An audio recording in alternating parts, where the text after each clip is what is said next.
Good morning, everyone. Got your coffee? I've got mine. So listen, before I get started today, because I'm going to say some things that you all are not going to like today, because some of you are going to hear yourselves in this truth, but it's going to be the truth. So you'll just have to feel your feelings. Before I say that, though, I want to say thank you to Sharon. Sharon, thank you so much. And also to Erica. Erica, same thing. Thank you so much, sister. And to Roberta, thank you so much. Because of you ladies, not only was I able to, am I able, because I haven't gotten them yet, full disclosure, those coloring books, because I was shopping for coloring books a little bit yesterday when I was at my doctor's office, and $7.99 for a comic book. For a coloring book. Is that how much you all were paying for the comic books that y'all send to the library pantry? $8 for one? I saw some that were cheaper, but they were smaller. I want the kids to have the full size ones. So I did find some that were $1 each online. However, I need more time to shop because there were some that were unicorn inspired, then superhero inspired, then landscape inspired, then animal inspired. I want to take my time and peruse, make sure they have a variety in there. And anyway, and I was saying comic books because comic books is on my mind because we've been out of comic books for a minute, but I just hadn't done anything about it. But now I can, thanks to you all. I can also get a couple of more of those STEM Viewmasters, science, technology, education, and math for the kids. Thank you so much. Okay, now with that being said, yesterday I went to my doctor's office. Her office is in a rather nice part of Columbia. It's beautiful. And in between my home and the doctor's office, I'll say on the way back, you can't help but notice how the landscape changes from this beautiful, pristine area to areas that, mind you, they're not bad areas by any means. These are mostly where you will find yourselves, like a lot of black seniors, and they're just old and they can't do as much for their homes. And you can tell that these were some very loved homes until our elders started losing their steam. And the grass is overgrown. It's a couple projects here and there that need to be done. That kind of thing, Nothing too serious because these people have spent a lifetime loving on these homes. But let me tell you what else I saw. I saw the people, and feel your feelings because it's just the truth, who claim that they are the leaders in the black community. They want to be the leaders in the black community. They want everybody to listen to them in the black community. Watching it. Standing around, drinking beer, in the middle of the damn day, not doing shit, when they could be cutting a senior's grass that needed. Just helping these seniors. Just helping them. Standing around and watching these seniors struggle is not leadership. It's not community either.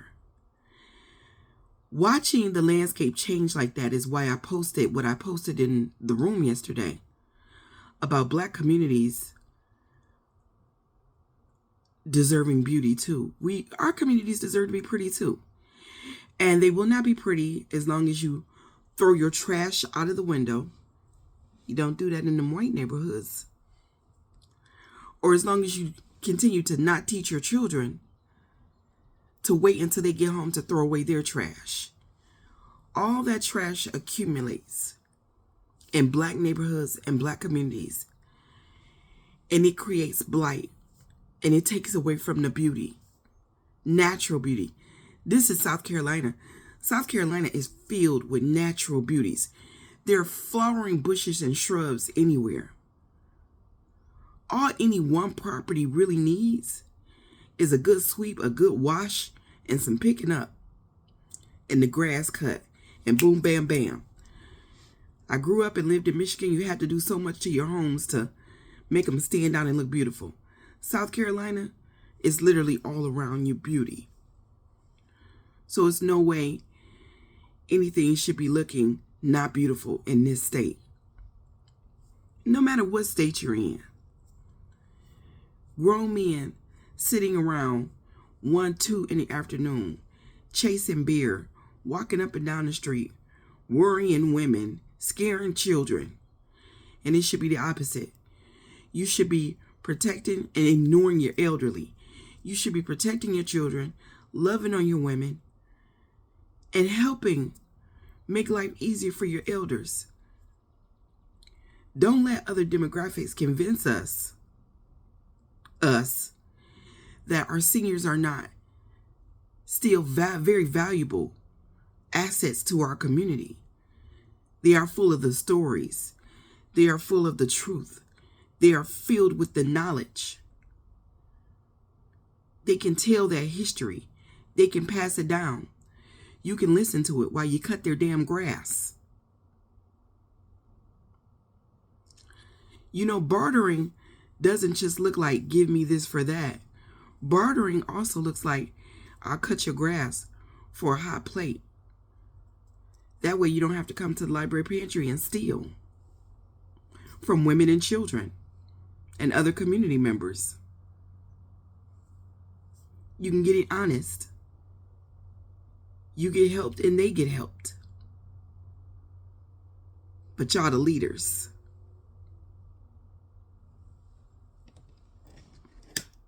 That's not community. That's not community.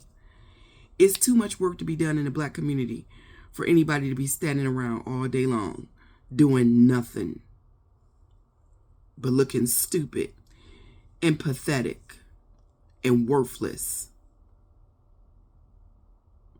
That's just the truth. That's just the truth. Stop throwing your trash out the windows. Teach your children to throw trash away when they get home or when they find a garbage can. With that being said, there's this podcast that I listen to. I listen to this guy. I believe his name is Devontae. I believe that's his name. But the name of his podcast is called the Grits and Eggs Podcast.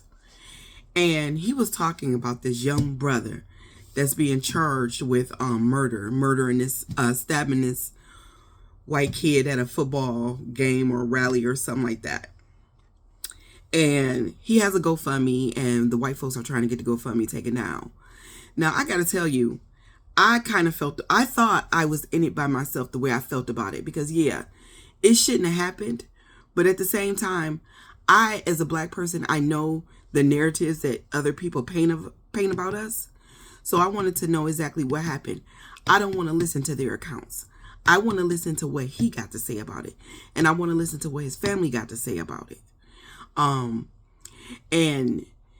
Devontae made these great points about how, listen, these people that want to take down this GoFundMe and say that it's fraud, these are the same people who created GoFundMes for George Zimmerman when he was dead ass wrong and on camera being dead ass wrong.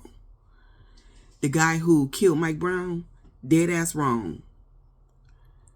The guy who killed Kyle Rittenhouse, dead ass wrong, caught on camera, being dead ass wrong.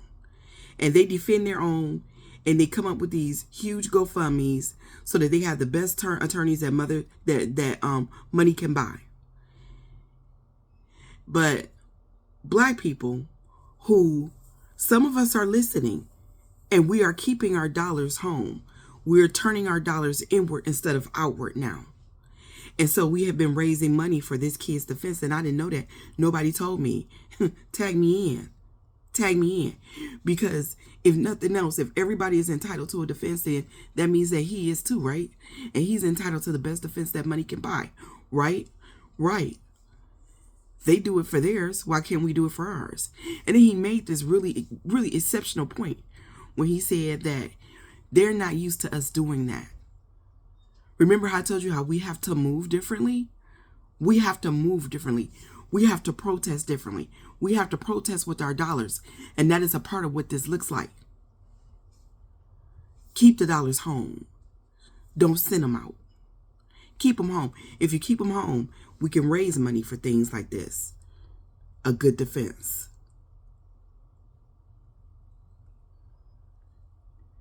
And now they're saying it's fraud.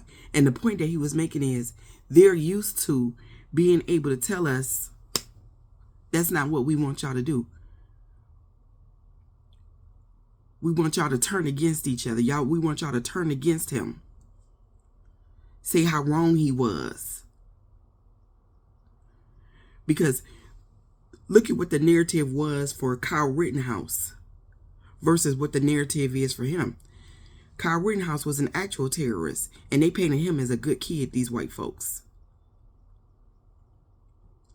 And they're trying to paint this black kid as a terrorist. And that's not who he's always been. And if that's not who he's always been, something popped off. Something that in my mind is worth hearing and paying attention to.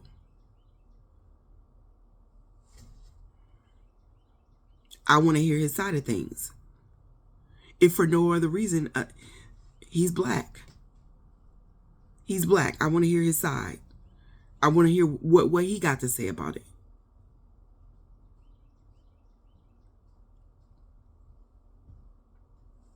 They're used to us tearing each other down. They're used to us, because they've trained so many of us to, to police each other, to police other black people for the benefit of the patriarchy. That's what is known as, what is that word? Respectability politics. Yeah, that's what that is. That's what they're used to us doing to each other. But black people, the bulk of us are moving differently, man. And I feel it. We're tired of fighting the same old way. And like the brother also said in the podcast, this has got to stop. They brutalize us and then we react the way we react. And it's wash, rinse, and repeat. And they're saying, no, we brutalize y'all, and this is what we do. We brutalize y'all. Y'all start screaming and hollering for a minute, and then it's business as usual. No. Keep them dollars home. Turn them inwards. Turn that 1.7 trillion inward to protect and defend each other. That's how you do it now. Good job, black people. Anyway, that's all that I have for today. I hope I have given you something to think about. If you would like to contribute to the platform or buy me a cup of coffee, I will leave my Cash App and my Venmo down in the comments. I thank you so much for joining me this morning for coffee. You have a righteous day. Do something nice for someone today. It will make you feel better about everything. Continue to rest. Mind black business. Black neighborhoods are black business. And if you can throw trash, if you can go to the store, buy a can of beer, throw it down on the ground when you're empty, you can walk to a store, buy a pack of seeds, throw them down and watch them grow and feed your community. Because do you know how much tomatoes cost? And those grow very plentiful, very heartily, and under the toughest of conditions. That's community. That's leadership. That's inspiring. That's helpful. Be an asset. Give more to your community than you take from your community. That's how black people overcome. Have a good one.